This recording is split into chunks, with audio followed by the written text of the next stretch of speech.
Hello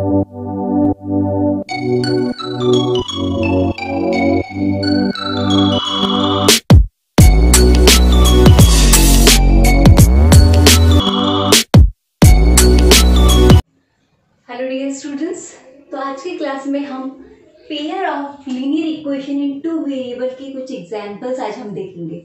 ठीक है, तो हमने जो लास्ट क्लास में पढ़ा था वो हमने देखा था कि कभी पेयर ऑफ लीनियर इक्वेशन के अंदर लाइंस पैरेलल हो सकती हैं, कोइंसिडेंट हो सकती है और इंटरसेक्ट कर सकती है। जहां पर दो लीनियर इक्वेशन आपस में इंटरसेक्ट करती हैं एक पॉइंट पर, तो वहां पर क्या होता है, यूनिक सॉल्यूशन। जब भी लाइन पैरेलल होती है और आपस में एक दूसरे को कभी टच नहीं करती है, तो वहां पर क्या होता है, नो सॉल्यूशन।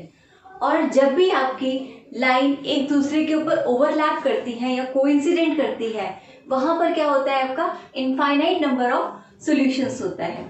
तो सबसे पहले आइए एक एग्जांपल हम देखते हैं जहां पर आपकी लाइन क्या है, इंटरसेक्ट करती है। एक एग्जांपल हम ले लेते हैं जिसमें सबसे पहले ले लेते हैं पैरेलल लाइंस का। अब x plus 2y minus 4 equal to 0, ये हमारा पहला लीनियर इक्वेशन है। सेकेंड वाला क्या होगा, क्योंकि पैरेलल लाइन है तो जनरली क्या होता है, इसका कोई मल्टीपल होता है। तो मान लीजिए यहाँ पे मेरा 2x plus 4y minus 12 equal to 0। जो कांस्टेंट है वो कितना भी वैल्यू आपका हो सकता है, तो ये जरूरी नहीं है कि आपको ये मल्टीपल ही होगा। बस बेसिकली क्या है, x और y जो है वो दूसरा वाला जो लीनियर इक्वेशन होगा उसका मल्टीप्लाई होगा। ऐसे 2 हो सकता है या 3 हो सकता है, तो कोई सा भी एक मल्टीप्लाई हुआ है यहाँ पर, तो 2x प्लस 4y और कांस्टेंट कुछ भी हो सकता है। तो ये हमारे लीनियर इक्वेशंस के पेयर हो गए। अब हम इसको ग्राफिकल मेथड से सॉल्व करते हैं और देखते हैं कि यहाँ पर नंबर ऑफ सॉल्यूशंस हमारे कितने निकलते हैं। ठीक है, तो लाइए इसको देखते हैं हम सबसे पहले वाली इक्वेशन को, जहां पर हमें x और y की डिफरेंट वैल्यूज को पुट करना है और हमें x का वैल्यू पुट करना है और y हमें फाइंड आउट करना है। मान लीजिए मैं x की वैल्यू रखती हूँ यहाँ पे 0। ठीक है, अगर मैं यहाँ पे 0 पुट करती हूँ तो 0 plus 2y minus 4 equal to 0, यानी कि y इक्वल टू 4/2 यानी कि 2। तो यहाँ पे y का वैल्यू कितना आ जाएगा मेरा, 2। अब मैं यहाँ पर x की वैल्यू पुट करती हूँ 2। अगर मैं x की वैल्यू 2 पुट करती हूँ तो यहाँ पर मेरा कितना हो जाएगा, 2 minus 2y minus 4 equal to 0। ये कितना हो जाएगा मेरा, माइनस का 2 और इसको इधर लेके जाएंगे तो 2y, तो y मेरा कितना हो जाएगा यहाँ पे, माइनस का 5। ठीक है, क्योंकि 2 माइनस का 4 यानी कि माइनस का 2 और इसको इधर लेके जाएंगे तो प्लस का 2y, तो y कितना बनेगा मेरा, माइनस का 1। तो मैंने x की वैल्यू रखी थी 2 और y की वैल्यू कितनी आ गई मेरी, माइनस का 1 आ गई। ठीक है, और मान लीजिए आप y की वैल्यू 0 पुट कर देते हैं यहाँ पर, तो x कितना हो जाएगा, देख लेते हैं। x plus 0 minus 4 equal to 0, x equal to 4। तो y की वैल्यू जब आपकी 0 है तो x की वैल्यू आपकी कितनी आ जाएगी, 4 आ जाएगी।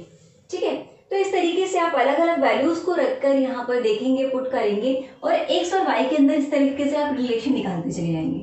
डन, तो ये कुछ हमने वैल्यूज ले ली इसके ऊपर। अब अपन आ जाते हैं यहाँ पर, जिसमें इस वाली सेकेंड इक्वेशन के अंदर, ये इक्वेशन अगर आपकी 1 है और ये सेकेंड इक्वेशन है, तो इसी तरीके से हम सेकेंड इक्वेशन के लिए भी ये ड्रॉ कर लेते हैं और देख लेते हैं कितनी वैल्यूज हमारी आ रही है। ठीक है, तो ये मैंने बना लिया x एंड y के अंदर रिलेशन। ठीक, अब अपन इस वाली इक्वेशन को अगर फाइंड आउट करते हैं, यहाँ पर सबसे पहले मैं क्या करूंगी, x की वैल्यू को 0 पुट करूंगी। यहाँ पर अगर मैंने 0 पुट करा है तो y मेरा कितना आ जाएगा, 12 डिवाइडेड बाई 4, जो कितना होता है 3। तो x अगर मैंने 0 पुट करा है तो y विल बी 3। सेकेंड वाली वैल्यू पुट कर लेते हैं। मान लीजिए मैं y को ही 0 मान लेती हूँ, तो y अगर मेरा 0 हो गया तो x मेरा कितना आ जाएगा, 6, 12/2 यानी कि 6 आ जाएगा मेरा। तो y मैंने कितना पुट करा, 0 पुट करा, तो ये कितना आ गया मेरा, 6 आ गया। दो रिलेशंस ये निकल गए। ठीक है, अच्छा, अब यहाँ पे मैंने x का वैल्यू इस बार 0 लिया था, एक बार 2 भी लिया था, तो चलिए इसमें भी अपन 2 पुट कर लेते हैं। तो कितना आ जाएगा, 2 इंटू 2 4, 4 माइनस 12 माइनस का 8, इधर जाएगा तो 8, 8 डिवाइडेड बाय 4 कितना हो जाएगा 2। ठीक है, तो y का वैल्यू हो गया 2 जब मैंने x का वैल्यू कितना रखा 2। डन। ठीक है, और कौन सी वैल्यू पुट कर सकते हैं हम, एक और पुट कर लेते हैं हम यहाँ पर, x का वैल्यू 4 पुट करा था, तो चलिए 4 रख लेते हैं यहाँ पर। तो 4 टू जा 8, 8 माइनस 12 माइनस का 4, माइनस का 4 इधर जाएगा तो कितना बनेगा 4 बनेगा, 4 डिवाइडेड बाय 4 कितना बनेगा 1 बनेगा।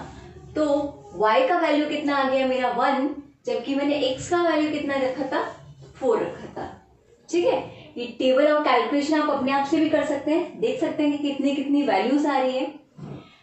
अब हमें क्या देखना है कि सबसे पहले यहाँ पर जब 0 था तो ये वैल्यू कितनी थी 2, यहाँ पर 0 था तो ये वैल्यू थी 3। क्या ये कॉमन पॉइंट है, ये कॉमन पॉइंट नहीं है।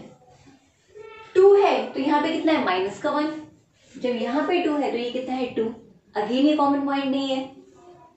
यहाँ पर 4 है तो यहाँ पे 0 है, जब यहाँ पर 4 है तो यहाँ पे 1 है, इसका मतलब ये भी आपका कॉमन पॉइंट नहीं है। ऐसे आप कितने भी इसके अंदर वैल्यूज पुट करेंगे तो आप देखेंगे कि इन दोनों इक्वेशन के अंदर कोई भी पॉइंट कॉमन आपका नहीं आएगा, राइट। तो इसका मतलब ये हो गया कि ये पैरेलल लाइंस हैं और कहीं पर भी आपस में इंटरसेक्ट नहीं करती। अगर इंटरसेक्ट नहीं करती हैं तो इसका सॉल्यूशन क्या होगा, नो सॉल्यूशन होगा। ग्राफिकली इसको कैसे देख सकते हैं आप, ये देखिए, अपन इसको एक बार ड्रॉ कर लेते हैं। डन, इसको अपन रब कर लेते हैं, ये बेसिक आपका कैलकुलेशन पार्ट था। ठीक है, और आप चाहें तो इस इक्वेशन को, ये जो दूसरा वाला आपका टेबल है, ठीक है, इसको भी मैं यहाँ पर ड्रॉ कर लेती हूँ। ये आपका आ जाएगा x y 0 3 6 0 2 2 and this is 4 1। ठीक है, इसको अपन यहां से एक बार रब कर लेते हैं और चलिए इसको ग्राफिकली अपन देखते हैं किस तरीके से ये प्रेजेंट कर सकते हैं अपन। तो आपकी ये ग्राफ है,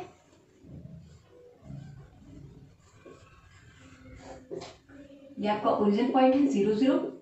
देन सबसे पहले फर्स्ट इक्वेशन को देखते हैं। x का वैल्यू जब 0 होगा तो y कितना होगा मेरा 2 होगा। इसको 1 2 3 4 5 6, ये आपका 1 2 3 4 5 6 -1 -2 -1 -2। ठीक है, तो सबसे पहले मेरा x का वैल्यू 0 तो y का वैल्यू मेरा कितना 2, यानी कि पॉइंट कौन सा वाला है, ये वाला पॉइंट है 0, 2 वाला। सेकंड क्या है मेरा, x का वैल्यू 2 है तो y मेरा कितना है माइनस का 1, यानी कि x का वैल्यू जब 2 है तो y मेरा कितना है माइनस का 1, ये वाला पॉइंट हो गया 2, -1। थर्ड पॉइंट ले लेती हूँ, वैसे तो मेरी लाइन यहाँ से ड्रॉ हो जाएगी, एक और ले लेती हूँ 4, 0। तो जब ये मेरा 4 है और x का ये वैल्यू जो मेरा 4 है तो यहाँ पर कितना आएगा मेरा 0, x का वैल्यू 4 तो y मेरा कितना आ जाएगा 0। ये पॉइंट एक और बार चेक कर लेते हैं ये करेक्ट पॉइंट है क्या, क्योंकि यहाँ पर आपका कितना आ रहा है 2 और -1। x का वैल्यू मैंने 2 डाला, ठीक है, 2 माइनस का 4 यानी कि कितना आ जाएगा मेरा माइनस का 2 आ जाएगा, और यहाँ पर जाएगा तो 2 बन जाएगा और ये बनेगा आपका 1। सॉरी, इसको एक बार दोबारा सॉल्व कर लेते हैं। यहाँ पर मैं लिख लेती हूँ 2 plus 2y minus 4 equal to 0, 2y minus का 2 equal to 0, 2y equal to 2 यानी कि y इक्वल टू कितना आ जाएगा 1, यानी कि कितना हो जाएगा ये प्लस का 1। ठीक है, तो 2 और प्लस का 1 यानी कि ये वाला पॉइंट नहीं आएगा आपका, ये पॉइंट नहीं आएगा, बल्कि कितना आएगा मेरा 2, 1। जब x का वैल्यू 2 है तो y का वैल्यू मेरा कितना होगा 1 होगा। बिल्कुल सही है, अब मेरा बिल्कुल ठीक आ रहा है ग्राफ, आपको ग्राफ देख के भी पता चल जाएगा कोई पॉइंट नीचे नहीं आ सकता, एक स्ट्रेट लाइन पे आएगा, तो इसका मतलब मेरी लाइन ये कैसी हो गई, इस तरीके की लाइन बन गई। डन, ठीक है। तो ये हमने इक्वेशन नंबर फर्स्ट से सॉल्व करा और ये मेरी आपकी लाइन बन गई। सेकेंड वाले में देखते हैं, जब x का वैल्यू 0 है तो y का वैल्यू कितना होगा 3। x का वैल्यू 0 तो y का वैल्यू कितना होगा 3। सेकेंड वाला, x का वैल्यू जब आपका 6 होगा तो y का वैल्यू कितना होगा 0, ये वाला पॉइंट 6,0। थर्ड पॉइंट, जब इसका वैल्यू 2 होगा तो इसका वैल्यू भी कितना होगा 2 होगा, तो यहां पर समवेयर बिटवीन दिस, ठीक है, 2,2। एक और ले लेते हैं अपन पॉइंट, जब मेरा ये वैल्यू 4 होगा तो ये वैल्यू कितना होगा 1 होगा। ये 4 वैल्यू है, यहां पर ये कितना आ जाएगा 1 आ जाएगा, 4,1। 4 पॉइंट्स आ गए। अब इन चारों पॉइंट को अपन मिला देते हैं। इस पॉइंट को इससे मिलाया, इसको इससे मिलाया, इसको इससे मिलाया, देखिए बन रहा है, ठीक है। क्योंकि अपन ये रफली ड्रॉ करा है इसलिए इतना परफेक्ट पैरेलल लाइन नहीं दिख रहा है, लेकिन ये आपस में लाइन कैसी है, पैरेलल लाइंस है, ठीक है। तो इससे क्लियरली हमें पता चलता है कि जो दोनों लाइन है आपस में पैरेलल है। इसका मतलब ये कहीं पर भी इंटरसेक्ट नहीं करती, और अगर ये इंटरसेक्ट नहीं करती तो ये इसका सॉल्यूशन क्या होगा, इसका no solution. Pair of linear equation का नो सॉल्यूशन हमने ग्राफिकल मेथड से देखा।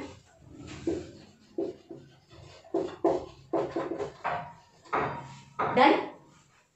क्या था हमारे पास में, दो इक्वेशन थी, दोनों इक्वेशन कैसी थी, आपस में पैरेलल थी। इसमें हमने इनमें x और y की अलग अलग वैल्यूज पुट करके हम इस तरीके से एक टेबल बना लेते हैं। सेकेंड वाले के लिए भी हम x और y की अलग अलग वैल्यू पुट करके एक टेबल ड्रॉ कर लेते हैं। अब हम देखेंगे कोई भी पॉइंट कॉमन नहीं आ रहा है, ग्राफिकली उसको ड्रॉ करेंगे तो दो स्ट्रेट लाइन आ जाएंगी, और वो जो दो स्ट्रेट लाइन होंगी वो क्या होंगी, आपस में पैरेलल लाइंस होंगी। Thank you.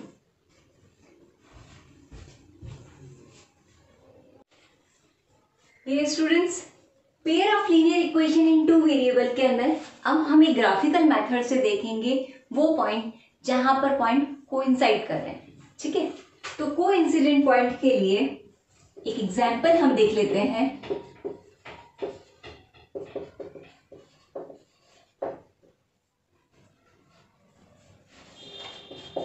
ये कोइंसिडेंट पॉइंट है, इसके लिए हम एग्जांपल देख लेते हैं। We have 5 pencil and 7 pens. Together it cost us ₹50, ठीक है। Where 7 pencil and 5 pens together cost ₹46।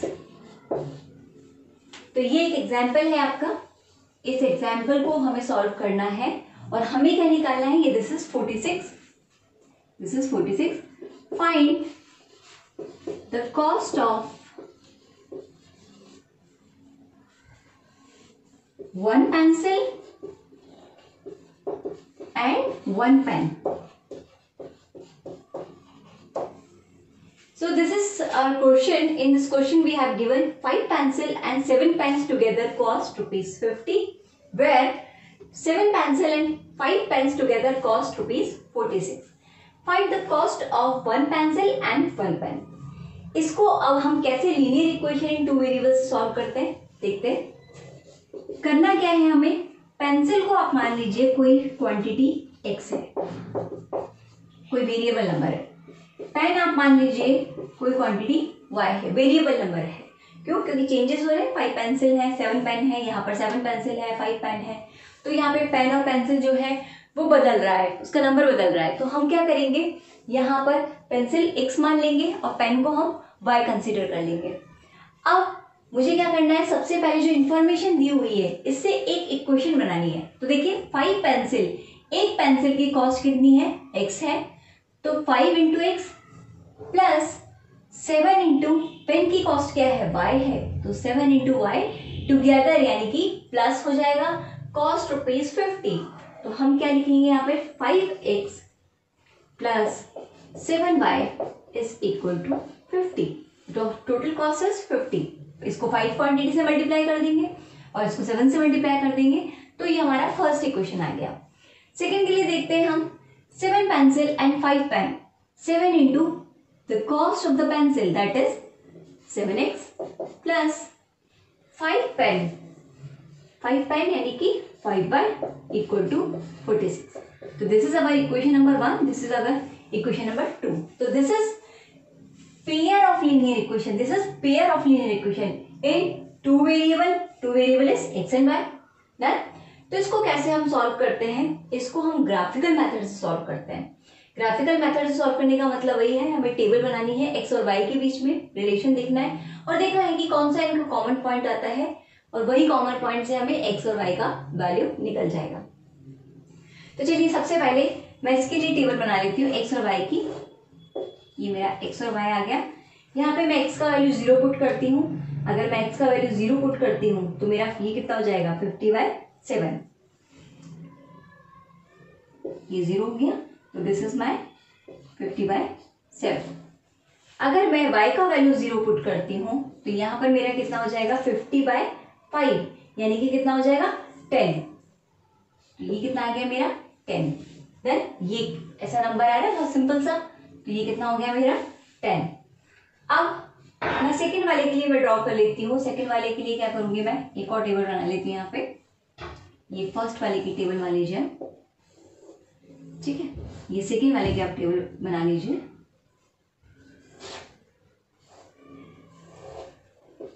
X and y. यहाँ पे मैंने सबसे पहले x का वैल्यू कितना पुट करा, 0 पुट करा, तो y मेरा कितना आ जाएगा 46/5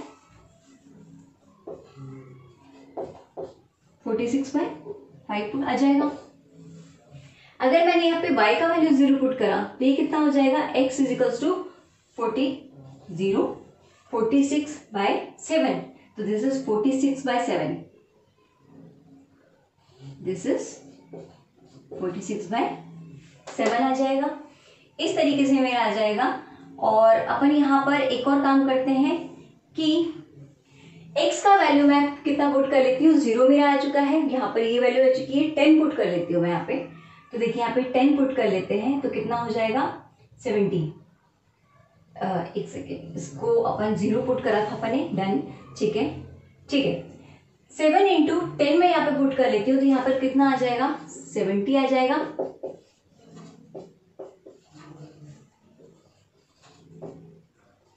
-70 आ जाएगा। ये कितना हो जाएगा, मेरे को नेगेटिव वैल्यू हो जाएगी 70। 10 में से 6 गए तो 4 वैल्यू, यहाँ पर कितना आ जाएगा 6 में से 4 गए तो 24 डिवाइडेड बाय 5 आ जाएगा। तो यहाँ पर मैं 10 पुट कर लेती हूँ और यहाँ पर क्या हो जाएगा मेरा, दिस इज -24/5, ठीक है। तो अभी ऐसे x और y की अगर अपन टेबल बना रहे हैं तो यहाँ पर एक कॉमन वैल्यू नहीं निकल रही है, लेकिन अगर इसको ग्राफिकली अपन फाइंड आउट करेंगे तो यहाँ पर मेरा एक कोइंसिडेंट पॉइंट पे जरूर निकल के आएगा। तो चलिए इसको ग्राफिकली अपन देख लेते हैं, एक बार इसको रब कर लेते हैं और फिर इसको ग्राफिकली हम देखते हैं।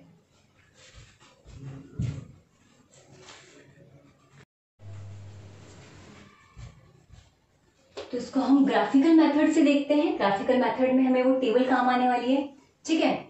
तो सबसे पहले मैं क्या करती हूँ, इसको एक बार टेबल तो मैंने बनाया था अभी इसका, अब मैं इसको मल्टीप्लिकेशन भी कर लेती हूँ। यहाँ पर मैं इसको 7 से मल्टीप्लाई कर लेती हूँ और इस इक्वेशन को मैं 5 से मल्टीप्लाई कर लेती हूँ ताकि कुछ कॉमन इसके अंदर आ जाए। तो लेट्स से मैंने यहाँ पर इस फर्स्ट इक्वेशन को 7 से मल्टीप्लाई कर लिया, पूरे इक्वेशन को। तो सेकेंड वाली इक्वेशन को मैं किससे मल्टीप्लाई कर लेती हूँ, 5 से मल्टीप्लाई कर लेती हूँ, ठीक है। तो यहाँ पर आप देखिए कितना हो जाएगा, ये 35x plus 7 7 49y is equal to 7 into यानी कि 350। इस इक्वेशन को अगर मैं मल्टीप्लाई करती हूँ तो मेरा कितना आएगा 35x plus 25y equal to ये कितना हो जाएगा 5 6 03, कैरी ऑन, ये कितना हो जाएगा 20, ये हो जाएगा 230। अब इसको आपस में अगर अपन सब्ट्रैक्ट कर लेते हैं तो ये मेरा कितना हो जाएगा, यहाँ से 424y इक्वल टू 0, 5 में से 3 गया तो 2 और 3 में से 2 गया तो 1 और ये कितना हो जाएगा मेरा 2 10 डिवाइडेड बाई 2 यानी 5 वैल्यू। ठीक है, तो ये इस तरीके से मेरी वैल्यू हो जाएगी। अब मेरी y की वैल्यू एक 5 निकली है, तो किसी भी एक इक्वेशन में आप 5 यहाँ पर पुट कर देते हैं अपन, तो अपन इसको देखते हैं कितना आ जाएगा मेरा 5x plus 7 into 5 equal to 50। कितना आ जाएगा 5x plus 35 is equal to 50। ये कितना आ जाएगा 50, x कितना आ जाएगा मेरा 3 वैल्यू। ठीक है, तो मुझे एक पॉइंट पता चल गया कि x का वैल्यू जब मैं 3 लेती हूँ तो y का वैल्यू मेरा एक परफेक्ट फैक्टर आ रहा है, कितना आ रहा है y आ रहा है। ठीक है, तो x 3 और y 5, तो ये मैंने फर्स्ट इक्वेशन में पुट करा था। तो अब आप यहाँ पे देखिए x और y कितना आ रहा है मेरा 3 और 5। डन। अगर मैं इस y की वैल्यू को 5 यहाँ पे पुट करूंगी तो भी मेरा एक कॉमन पॉइंट आएगा। देखिए कितना आता है 7x plus 5 into 5 is equal to 46। This is 7x, this is 25, this is 46। 7x equal to 46 में 25 गए तो 1, 21। x कितना आ रहा है मेरा 21 डिवाइडेड बाय 7, दिस इज 3। तो इसका मतलब x का वैल्यू कितना हो गया 3 और y का वैल्यू मैंने कितना पुट करा था 5। तो दोनों इक्वेशन के अंदर जो कॉमन पॉइंट होगा वो कॉमन पॉइंट कितना है मेरा 3 और 5 आएगा। तो ये तो मैंने एक सब्स्टिट्यूशन मेथड से करा है, यहाँ पे मल्टीप्लिकेशन करा है इक्वेशन को। आप इसको ग्राफिकली अगर इस इक्वेशन को ड्रॉ करेंगे तो आपको पता चलेगा 3 और 5 इसका कॉमन पॉइंट आ रहा है। ठीक है, तो चलिए इसको ग्राफिकली भी अपन रिप्रेजेंट कर लेते हैं थोड़ा सा। अपन एक टेबल बनाया था पहले, उस टेबल को अपन ध्यान में रखते हैं और यहाँ पर सबसे पहले इक्वेशन आपका ये था, जब मेरा x का वैल्यू 0 होगा तो y मेरा कितना होगा 50/7। ठीक है, एक और काम करते हैं इसके अंदर, यहाँ पर मैंने y की वैल्यू जो है इसको 0 पुट करा था, तो y का वैल्यू मेरा 0 पुट करेंगे तो यहाँ पर कितना बन जाएगा, ये 0 बन जाएगा, x कितना आ जाएगा मेरा 10 आ जाएगा। तो x का वैल्यू जब मेरा कहीं जाके 10 होता है तो y का वैल्यू मेरा कितना है 0, यानी कि ये पॉइंट, एक पॉइंट तो ये आ गया मेरा 10,0। एक पॉइंट कितना आ रहा है कॉमन 3 और 5, तो x का वैल्यू जब मेरा कहीं यहाँ पर 3 होगा तो y मेरा कितना होगा, y मेरा कहीं पर 5 होगा। ठीक है, तो 3,5 पॉइंट कहाँ पर है, यहाँ पर कहीं है। तो जो फर्स्ट इक्वेशन है वो इस तरह की मेरी एक इक्वेशन आ गई है। डन। ठीक है, ये मेरी फर्स्ट इक्वेशन आ गई 5x plus 7y equal to 50 वाली। सेकेंड वाली इक्वेशन को देख लेते हैं। यहाँ पर हमने देखा था, इसके अंदर मैंने क्या किया था, x का वैल्यू 0 पुट करा था तो y मेरा कितना आ रहा था 46/5। 46/5 इज समवेयर अराउंड 9.2। ठीक है, 9.2 के करीबन कुछ आएगा। तो x का वैल्यू कितना 0, y का वैल्यू कितना 9.2। ग्राफ के ऊपर जा रहा है, इस पॉइंट को अपन कंसीडर नहीं करते, इसको लीव करिए आप। एक और काम करते हैं, हम इसका वैल्यू पुट कर लेते हैं, हम कुछ y का वैल्यू पुट कर लेते हैं यहाँ पे 0। ये 0 फैक्टर हो जाएगा तो x कितना आ जाएगा मेरा 46/7। तो 46/7 मेरा लगभग कितना हो जाएगा 6.4 आ गया, यानी कि 6.5 के समवेयर अराउंड होगा। ठीक है, तो मैंने क्या करा, y का वैल्यू पुट करा 0 और ये वैल्यू कितना आ रहा है 6.5 के करीब आ रहा है, तो 6.5 इज समवेयर हियर। तो इसको मैं लिख लेती हूँ, y मेरा 0, ये कितना हो जाएगा 46/7। 46/7।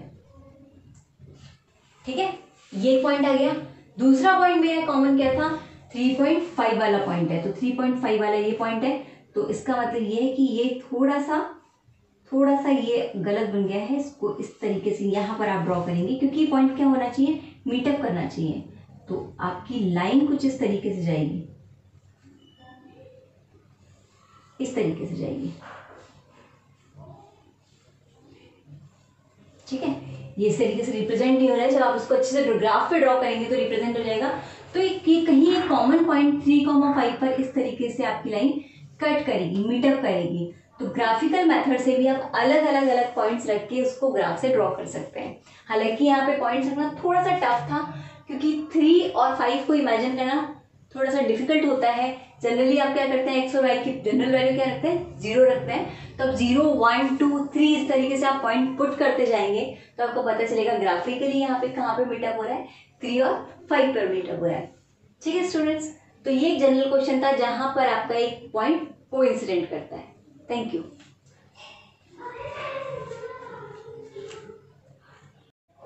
चलिए अभी आज की क्लास में हम स्टार्ट करते हैं exercise 3.1 pair of linear equations के कुछ ग्राफिकल मेथड से सॉल्व होने वाले एग्जांपल्स। ठीक है, तो this is our exercise number 3.1। सबसे पहला क्वेश्चन जो आपको आपकी एनसीईआरटी बुक के अंदर दे रखा है, क्वेश्चन को एक बार रीड अप कर लेते हैं कि आपको क्या क्वेश्चन दे रखा है और किस तरीके से हमें पेयर ऑफ लीनियर इक्वेशन यहाँ पर बनानी है। तो सबसे पहला क्वेश्चन मैं आपके लिए रीड अप कर देती हूँ। Aftab tales his sister, his daughter, 7 years ago I was 7 times as old as you. You were then. Also 3 years from now I shall be 3 times as old as you will be. ठीक है, represent this situation algebraically and graphically. Okay. So यहाँ पे एक relation दे रखा है। यहाँ पर एक पर्सन है जिसका नाम है आफ्ताब एंड उसकी डॉटर है,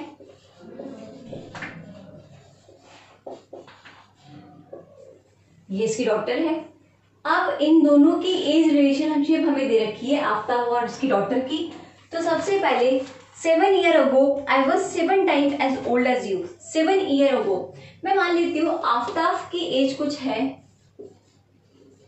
करंट एज क्या है, करंट एज मतलब आज के दिन की एज, आज के दिन की एज क्या है, x है। तो उसकी डॉटर की एज कितनी मान लेती हूँ मैं, डॉटर की करंट एज या टुडे एज कितनी होगी मेरी, y मान लेती हूँ। आज मान लीजिए आफ्ताब 40 साल का है, उसकी डॉटर 20 साल की है, या कोई भी रिलेशन हो सकता है, वो 50 साल का हो और उसकी जो डॉटर है वो 36, 37 कुछ भी एज हो सकती है। तो क्योंकि एक वेरिएबल नंबर है, अभी मुझे इसकी वैल्यू बतानी है, तो उसकी करंट एज मैंने x मान ली, उसकी डॉटर की एज मैंने y मान ली। अब हम क्वेश्चन के अकॉर्डिंग चलते हैं। Aftab tell his daughter 7 years ago, आज से 7 साल पहले। तो आज से 7 साल पहले आफ्ताब कितना होगा, x - 7, उसकी डॉटर कितनी होगी, y - 7, जो भी आज की एज है। जैसे आपकी आज की एज कितनी है, आपकी एज कुछ रही होगी 16 years, 15 years। तो 16 या 15 ईयर में से आप कितना माइनस कर लेंगे, 7 years, 7 साल पहले की एज, तो ये हो जाएगी। ठीक है, तो ये मेरे को रिलेशन दे रखा है। 7 years ago I was 7 times as old as you were then. 7 years ago I was 7 times as old as you at that time. उस टाइम पे जितनी तुम्हारी एज थी उसका मैथ 7 गुना था। x - 7 equal to 7 into 4 - 7। ये आफ्ताब की जो बेटी है, डॉटर है, उसकी 7 साल पहले की जो एज है उससे 7 टाइम मुझे मल्टीप्लाई कर देना है। उस टाइम पे ये आफ्ताब की एज रही होगी। ठीक है, this is my equation number 1। Then अब क्या दे रखा है मुझे, सेकेंड इंफॉर्मेशन दे रखी, I shall be 3 times as old as you. I shall, जहाँ पे शैल लगा है, विल लगा है, यानी कि फ्यूचर डेटेड है। तो फ्यूचर डेटेड कुछ है, आई shall be 3 times as old as you will be। आज से 3 साल बाद में, 3 साल बाद में x + 3 हो जाएगा आफ्ताब, ये कितना हो जाएगा, y + 3 हो जाएगा। ठीक है, रिलेशन क्या दे रखा है मुझे, x + 3, आफ्ताब की एज आज से 3 साल बाद में कितनी हो जाएगी, 3 times as old, 3 times as you were। Daughter कितनी हो जाएगी, y + 3, उसका 3 गुना कर लेंगे तो ये आफ्ताब की मेरी एज हो जाएगी। तो बेसिकली मुझे क्या करना है, अलजेब्रा के अंदर ये इक्वेशन फाइंड आउट करनी है। अब मेरा कंसर्न ये नहीं है कि इसको सॉल्व कैसे करना है, ये तो हम आगे भी इसके अंदर पढ़ेंगे, ठीक है। लेकिन इक्वेशन बनाना बहुत इंपॉर्टेंट है। तो आपने देखा, कुछ भी आप सपोज कर सकते हैं। आप जनरली क्या करिएगा, करंट एज को ही सपोज करें, आप बैक डेट को सपोज कभी ना करें या फ्यूचर डेट को सपोज ना करें, बल्कि क्या सपोज करें, आज की एज कितनी है, करंट एज कितनी है x, डॉटर की एज कितनी है y, 7 साल पहले x माइनस 7, 7 साल पहले डॉटर की एज y माइनस 7, आज से 3 साल बाद x प्लस 3, आज से 3 साल बाद इसकी एज y प्लस 3। अब इनके अंदर रिलेशन बनाना है, कितना गुना दे रखा है, 7 टाइम्स दे रखा है, तो 7 टाइम्स से आप मल्टीप्लाई कर लीजिए। मान लीजिए ये दे रखा है कि जितनी तुम्हारी 7 साल पहले एज थी उसमें 5 और प्लस कर दोगे तो मेरी एज बन जाएगी, तो वो आप कर सकते हैं, ठीक है। तो इस तरह से आप कुछ भी रिलेशन बना सकते हैं। तो बेसिकली ये रिलेशन हमारा बन गया। ये एक एल्जेब्रिक रिप्रेजेंटेशन है। इस एल्जेब्रिक रिप्रेजेंटेशन को सॉल्व करके भी हम एक्स और वाई निकाल सकते हैं। एक्स और वाई क्या आ जाएगा, आफ्ताब की एज आ जाएगी और डॉटर की एज आ जाएगी, ये निकाल सकते हैं। या हम ग्राफिकली सॉल्व करके क्या निकाल सकते हैं, एक्स और वाई की वैल्यू निकाल सकते हैं, ठीक है। तो ये हमारा क्वेश्चन नंबर फर्स्ट था। Thank you.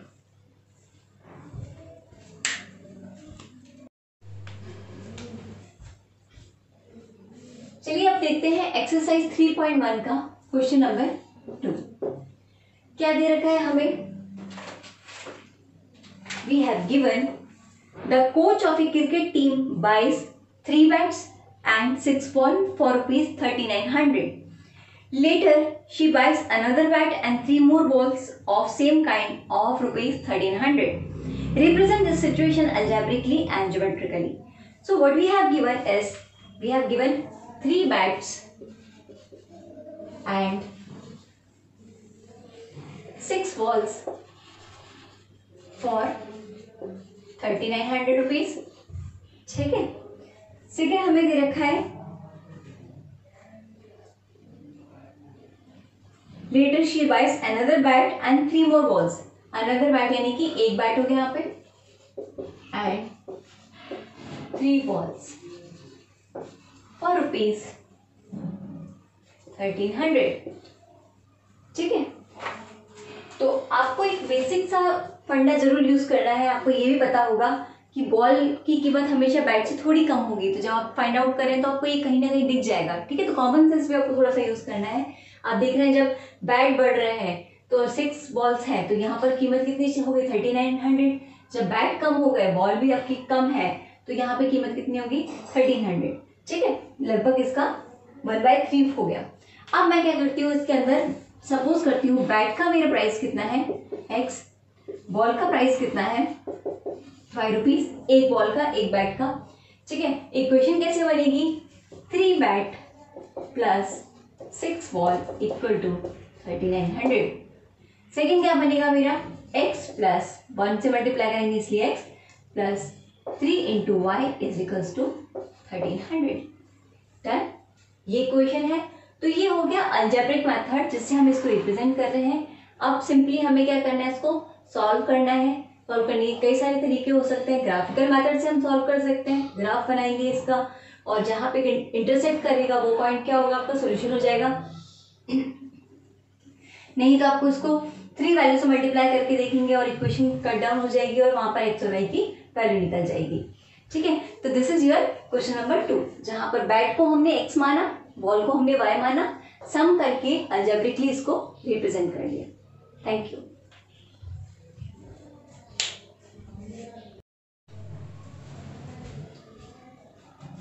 चलिए तो अब देखते हैं एक्सरसाइज नंबर 3.1 का last question, question number 3।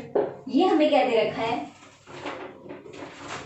The cost of 2 kg of Apple and 1 kg of grape on a day was found ₹160, ठीक है। तो 2 kg of Apple plus 1 kg of grape 1 kg of grapes, how much it is, 160, ठीक है। After a month the cost of 4 kg of Apple plus 2 kg of grape, कितना costing आ रही है, 300, ठीक है। ये कॉस्टिंग है। यहाँ से 1 महीने बाद में फ्रूट्स का कीमत जो है, प्राइजेस जो है बढ़ जाता है, कम हो जाता है, जो भी हो जाता है, तो आपको कितनी प्राइस पे करनी पड़ती है? 300। तो सिंपल सा काम है, मुझे क्या करना है, यहाँ पर एप्पल को x मान लेती हूँ, एक एप्पल की प्राइस x मान लेती हूँ, या 1 kg की मैं प्राइस x मान लेती हूँ। यहाँ पे kg के अकॉर्डिंग चल रहा है, तो बेटर है कि 1 kg का प्राइस कितना हो जाएगा? x हो जाएगा। यहाँ पर ग्रेप्स जो है 1 kg कितने के आते हैं? मान लीजिए y के आते हैं, ठीक है। तो कितना मेरा प्राइस हो जाएगा? 2x plus 1 into y equal to 160। ये कितना आ जाएगा मेरा? 4x plus 2 into y equal to 300, ठीक है।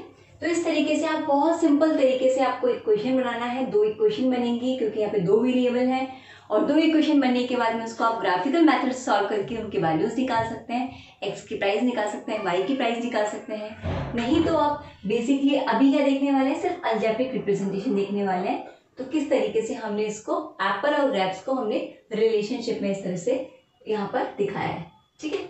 तो ये था आपका क्वेश्चन नंबर 3 और जो कि था आपका एक्सरसाइज 3.1 का last question. Thank you dear student.